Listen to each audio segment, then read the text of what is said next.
Buat yang suka nangis di jam-jam rawan kayak jam 12 sampai jam 4 subuh, kata gue lo mending stop sekarang juga sebelum lo ngalamin hal yang sama kayak followers gue kali ini. So please welcome to CFD, cerita followers Dinda.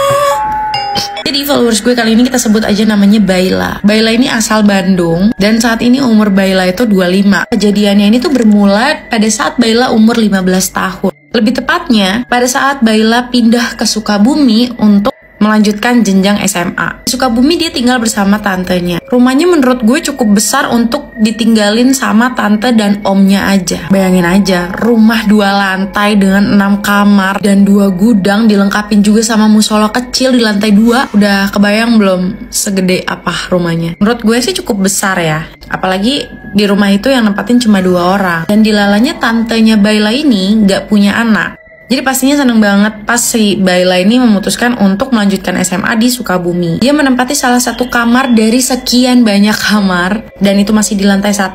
Samping-sampingan lah kamarnya sama om dan tantenya. Kamarnya Baila juga menurut gue cukup banget untuk ABG dengan ukuran 4x4 yang berdebu karena udah lama gak diisi.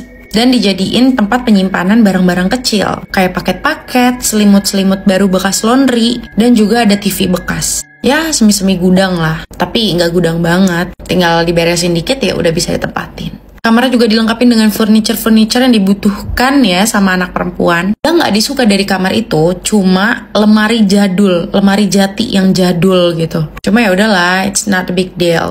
Di hari pertama Baila pindah, dia ini langsung beres-beres kamarnya. Cuma Baila nih ngerasa kayak ada yang aneh sama kamar ini. Vibe-nya tuh serem banget, mungkin karena udah lama nggak dipakai atau ada hal lain.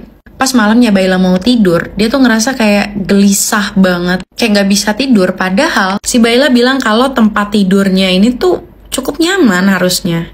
Bahkan dari segi look, si Baila ini tuh bilang kalau kasur di rumah tantenya ini tuh lebih nyaman, lebih bagus daripada kasurnya dia yang di Bandung. Tapi entah kenapa Baila nih ngerasa dia tuh tidur di antara tumpukan orang. Jadi kayak orang dalam satu kasur itu ada 5-6 orang dan si Baila ini tuh tidur di atas 6 atau 5 orang itu.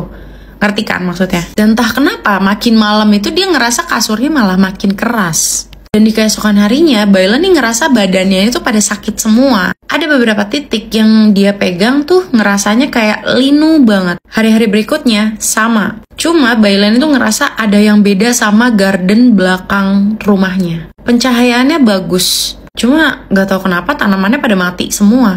Dan dia juga ngeh kalau di setiap gudang itu ditempelin ayat-ayat, bukan ayat sih, tulisan Arab gundul gitu. Tapi anehnya cuma di gudang aja. Karena kebetulan pada saat itu si Baila ini tuh masuk ke dalam gudang untuk ambil palu. Hawanya tuh udah beda banget. Cepet-cepetlah si Baila ini keluar. Nah pas sore hari si Baila lagi duduk di depan rumah tantenya, which is itu di halamannya. Disamperin lah ini si Baila sama tantenya untuk ngobrol-ngobrol sedikit. Tantenya juga cerita kalau di rumah itu sering banget gonta-ganti pembantu. Bahkan setahun bisa 8 kali ganti pembantu. Alasannya macam-macam, dari mulai alasan gak betah sampai ada juga yang sakit-sakitan. Gak ada alasan pasti tentang ART yang tiba-tiba mengundurkan diri cuma karena alasan gak betah. Padahal tantenya Baila ini tuh ngegaji ART-nya lumayan besar sih ya pada saat itu. Dan juga ada beberapa ART yang keluarga di kampungnya itu tuh di-provide lah sama tantenya si Baila. Tetapi masalahnya ART-nya ini tuh nggak pulang-pulang tanpa alasan. Awalnya tante dan omnya Baila berpikir kalau dia ini mencuri. Tapi semua CCTV dicek, barang-barang juga dicek, nggak ada yang hilang, nggak ada yang mencurigakan kecuali ada 1 hari sebelum dia pulang ke kampung, tantenya Baila ini tuh ngeliat dia itu tuh lari dari gudang. Dan itu terekam di CCTV. Setelah itu sempat ditanya, kenapa nggak mau balik lagi?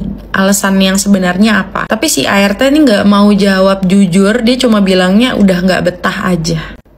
Baila ngelanjut nanya karena takutnya bakal dilanjutin sama hal-hal horor sama tantenya. Makanya untuk mencegah hal itu terjadi, si Baila ini tuh mengalihkan pembicaraan ke hal-hal yang lain. Hari-hari dilewatin sama Baila dengan penuh keanehan. Dari mulai yang suka lari-lari di lantai 2 setiap malam dan suaranya sampai kedengeran di plafon kamarnya Baila. Padahal lantai 2 itu kosong dan juga suka ada kehidupan di gudang. Karena posisi wastafel dekat banget sama pintu gudang, mau gak mau Baila setiap setiap pagi cuci muka di wastafel itu. Dan setiap pagi juga Baila ini tuh denger kayak ada suara ngobrol di dalam gudang itu. Tapi kayak bukan ngobrol yang dua arah, melainkan kayak sekelompok orang lagi ngobrol di dalam gudang itu. Baila juga sering dimimpiin yang aneh-aneh, semacam dia ini tuh kayak dikasih gambaran gitu, apa-apa aja yang ada di rumah itu. Cuma masih samar-samar hitam aja. 2 minggu berlalu Baila ini tuh tinggal di rumah tantenya. Dia teleponan lah sama temennya. Dia cerita-cerita kehidupan dia selama di Sukabumi. Posisinya Baila ini tuh lagi di kamar ya. Di tengah-tengah obrolan, temannya ini tuh nanya,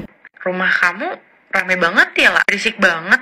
Lagi ada acara keluarga." Yang tadinya ketawa-ketawa, Baila langsung datar dan dia langsung nanya, "Masa sih? Emang kayak suara apa?" Temennya Baila sambil ketawa-ketawa dan dia bilang, "Iya, kayak suara anak-anak kecil lagi main-main. Juga banyak orang ngobrol di situ. Suara kamu aja hampir gak kedengeran lah. Kok kamu nanya aku sih? Aku kan nanya, ada acara di rumah kamu." Baila yang merinding, dia langsung tutup teleponnya. Gak lama dari itu dia langsung nanya lah sama omnya, "Om, ini kamarku kegedean loh. Kenapa om sama tante gak di kamar ini aja? Biar aku di kamar lain." Lalu dijawab sama omnya Baila, "Dulu kami emang nempatin kamar kamu itu. Lalu tante kamu minta pindah karena menurut dia kegedean kamarnya." Tapi Baila ngerasa ada yang aneh. Kalau emang gak suka kamar yang terlalu besar, kenapa semua kamar dibikin besar? Tapi Baila diem aja karena dia juga takut sih. Hari juga udah mulai maghrib. Baila disuruh nyalain lampu lantai 2 sama omnya. Masuk lampu kamar, lampu musola, dan lampu tangga. Baila sebenarnya udah nggak feeling gitu kalau misalnya dia harus ke lantai 2. Karena dari awal dia pindah di rumah tantenya, dia ini tuh udah segen banget buat ke lantai 2. Dia ngeliat tangganya aja udah serem banget. Karena jujur rumahnya ini tuh susah banget dijelasinnya. Di dinding tangganya itu tuh banyak banget ornamen-ornamen kayak singa, harimau, ada orang. Itu yang ngebuat suasana tuh jadi makin mistis gitu. Itulah makanya kenapa si Baila ini tuh nggak feeling kalau misalnya dia disuruh matiin lampu di lantai 2. Cuma karena dia disuruh sama omnya dan gak enak untuk nolak, jadi ya mau gak mau dia ke atas. Ditambah lagi di lantai 2 ini tuh dilengkapin sama lukisan-lukisan harimau yang gede banget. Pokoknya intinya tuh ornamen-ornamen yang kayak gitu tuh bikin rumah malah makin-makin, ngerti kan maksud gue? Lu udah punya bayangan belum sih rumahnya kayak gimana? Kalau gue sih udah ya. Pas si Baila lagi nyalain lampu ruang tengah di lantai 2, dia ngelihat sekelibatan kayak lari gitu ke belakang, dan itu mengarah ke musola. Karena dia mau nyalain lampu musola juga, jadi dia pikir ya udah aja sekalian. Apa tadi barusan? Pas dicek ya emang gak ada apa-apa. Cuma pandangan Baila itu selalu tertuju ke lukisan harimau itu. Entah kenapa Baila tuh ngerasa kalau lukisan itu tuh kayak ngeliatin Baila kemanapun Baila bergerak. Kayak lo liat deh, merinding anjir. Ini waktunya gak akan cukup, jangan ngamuk. Jangan ya, karena ini udah durasi maksimal kayaknya. Gue bakal bikin video lanjutannya lagi. Bakalan gue upload secepatnya. So, follow gue untuk cerita selanjutnya. Bye!